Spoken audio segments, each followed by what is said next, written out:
अब देखो एक चीज होती है थर्ड पर्सन सिंगुलर, क्या होता है? Third person singular. हाँ, इसके बारे में मालूम है आपको थर्ड पर्सन सिंगुलर क्या होता है?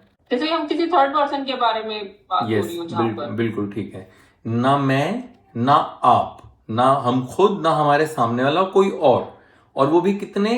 एक, सिंगुलर, वो सिंगुलर एक होना चाहिए। जैसे मैंने कहा कि शाहरुख खान बहुत अच्छी एक्टिंग करता है। अब शाहरुख खान कौन है? ना मैं हूं शाहरुख, ना आप है शाहरुख, कोई और है। और कितने व्यक्ति हैं? एक, तो हो गया थर्ड पर्सन सिंगुलर। सूर्य पूर्व से उदय होता है। अब सूर्य कौन है? ना मैं हूं सूरज, ना आप है सूरज। किसी और चीज के बारे में बात हो रही है और कितने सूरज हैं? एक, तो हो गया थर्ड पर्सन सिंगुलर। कोई चीज हो या कोई व्यक्ति हो, वो कोई और होना चाहिए और एक होना चाहिए, that is called third person singular.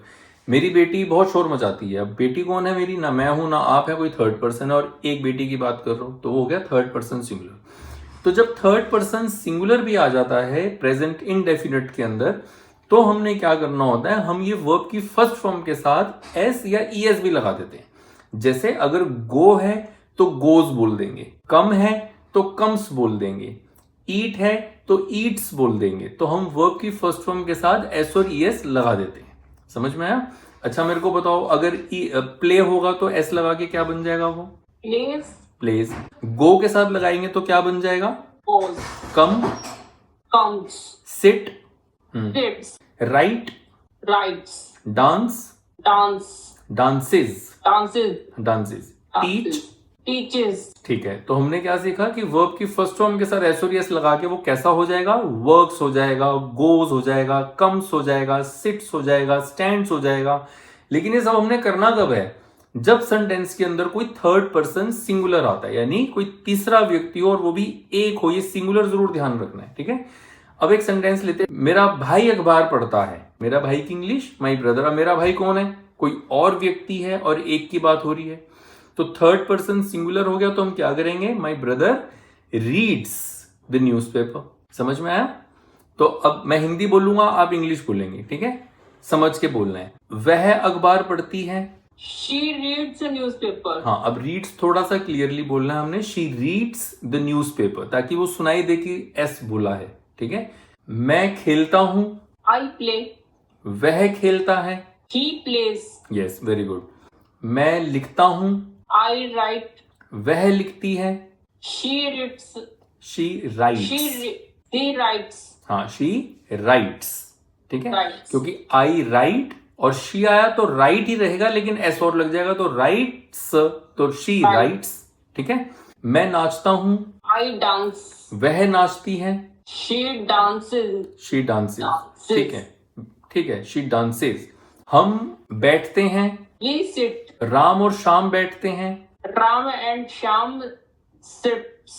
नहीं, यहां पे सिट्स नहीं आएगा, यहां पे सिट आएगा, क्योंकि राम एंड श्याम ये दो लोग हो गए।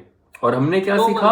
हमने ये सीखा जब एक होगा, सिंगुलर होगा, हाँ, तो हमने एस और एस लगाना है। लेकिन यहाँ पे तो दो आ गए, फिर एस और एस नहीं लगेगा, तो राम एंड श्याम सिट हो जाएगा। मेरे पिताजी जाते हैं। My father goes. मेरे पिताजी और माताजी जाते हैं। My father and mother go. गो, अब गो आ जाएगा क्योंकि पहले पिताजी अकेले हैं, तो माई फादर गोज हमने बोला। फिर अब हमने बोला my father and my mother go. Go क्यों? क्योंकि अब दो हो गए।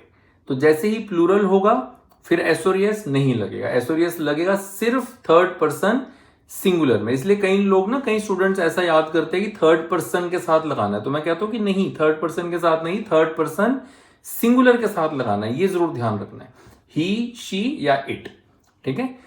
क्लियर हुआ आपको? तो हमने अभी जो सारा सीखा उसका निचोड़ क्या है कि जिस सेंटेंस के लास्ट में ता और हा आता है वो सेंटेंस प्रेजेंट इंडेफिनिट का होता है। ये रूटीन वाले सेंटेंसेस होते हैं जनरली, ठीक है। और इनके अंदर हमने क्या लगाना होता है? वर्ब की फर्स्ट फॉर्म। जैसे आई गो, वी गो, और we play, I eat food, I teach English, I learn English, इस तरीके से। और अगर थर्ड पर्सन सिंगुलर भी आ जाए तो फिर हमने इसमें एस और एस साथ में लगा देना है फर्स्ट फॉर्म के। फिर हम कैसे बोलेंगे? He goes, she comes, Ram eats, Shyam plays, फिर वो एस और एस हो गया। लेकिन कब? जब थर्ड पर्सन सिंगुलर हो, प्लूरल में नहीं। बॉयज प्ले, क्योंकि बॉयज बड़े सारे हो गए। गर्ल्स वर्क, क्योंकि गर्ल्स बड़ी सारी हो गई, लेकिन a girl works, a girl आया, एक लड़की आया तो वर्क्स, और अ बॉय आया तो प्लेज। ये ध्यान रखना। क्लियर हुआ? ठीक है, अब कुछ सेंटेंसेस लिखो आप।